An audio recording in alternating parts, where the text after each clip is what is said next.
दोष द्यायचा असेल कोणाला, आता आजारी आहेत पण नाव सांगतो त्याच्यामध्ये, तुम्ही असं धोत्रे साहेबांना तुम्ही असं त्याचा दोष द्या. तर का 350 कोटी त्यावेळेस असणारी योजना, म्हणून मी म्हटलं की गटार योजना जी आहे ती मुद्दामून मी केलेली नाहीये. जी ज्याचा ज्याचा मास्टर प्लॅन असणारा सेंट्रल गव्हर्नमेंटनी करून दिला होता आपल्याला, आणि त्याच्यातले 350 कोटी त्यांनी आपल्याला सँक्शन दिले होते, आलेही होते आपल्याकडे अकोला महानगरपालिकेत. पण खासदारांनी पत्र दिलेलं आहे, आणि ते मी त्यावेळेस हे केलं होतं की अकोल्याला गटार योजना नको. आता मी काही खासदार नव्हतो, धोत्रे साहेब इथले खासदार होते, त्यांनी असणारं ते पत्र दिलं. आणि ते पत्र दिल्यानंतर अजित पवारांनी फायनान्स मिनिस्टर असल्यामुळे त्यांनी बारामतीकडे ते पैसे वळवले. मला फोन करून सांगितलं, प्रकाश तुमचे पैसे मी पळवले. आणि त्यांनीच मला ते खासदाराचं पत्र दिलं मग हातात. आणि आताची जी योजना आहे ही अनवर्केबल आहे, तिला रिवाइज करावं लागेल अशी परिस्थिती आहे. आणि त्याचं नव्यानं मास्टर प्लॅन तयार करावं लागणार आहे. त्याच्यातला सगळ्यात मोठा फ्लॉ सांगतो की अपस्ट्रीमला डिस्पोजल दाखवलेला आहे. आता अपस्ट्रीमला डिस्पोजल तुम्हाला दाखवायचं असेल तर त्याला पंपिंग करावं लागतं. म्हणजे 24/7 जसं आपण म्हणतो तसं हे 24/365 डेज सारखं तुम्हाला पंपिंग करावं लागणार आहे. आणि त्या इलेक्ट्रिसिटीचं वीज आणि बिल हे आपल्याला भरावं लागेल अशी परिस्थिती.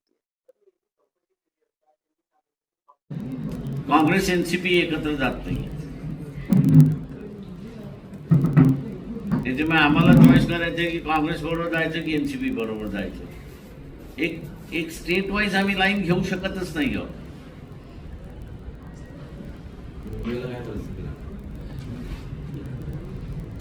मुंबईला अजून सांगता येत नाही. जसं म्हणाल की एका बाजूला सगळे सांगतात म्हणजे आमचं जमलं, पण ते जाहीर करायचं म्हटलं की नाही नाही नाही थांबा.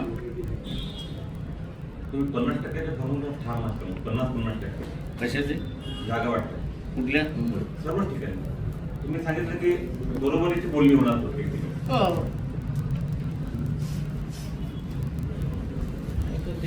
आम्ही असं आता नगरपालिकेमध्ये बऱ्यापैकी आलेलो, विदाउट फंड्स विदाउट. तुमची एक बातमी काल अशी होती की तुम्ही 50 जागांबद्दल आग्रही आहेत मुंबईत, तर 50-50 म्हणत असाल तर 112-113 राखण्यात येईल. आम्ही असं तिथे आता 200 जागेंच्या लढण्याच्या तयारीमध्ये आहोत.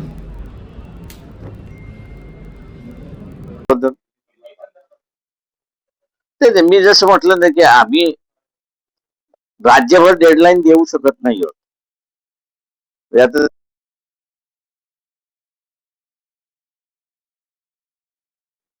उदाहरण कॉर्पोरेशन मधलं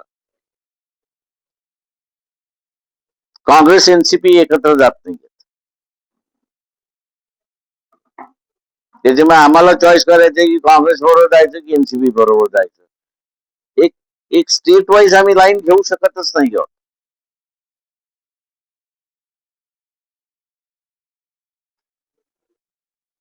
मुंबईला अजून सांगता येत नाही. मी जसं म्हणालो की एका बाजूला सगळे सांगतात म्हणजे आमचं जमलं, पण ते जाहीर करायचं म्हटलं की नाही नाही नाही थांबा.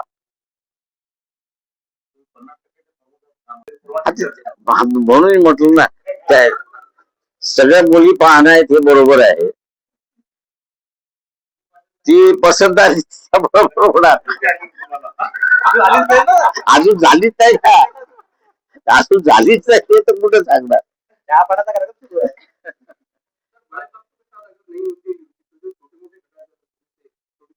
जो उनके साथ पे तो हो रहा है, उनको हम लोग बचा रहे.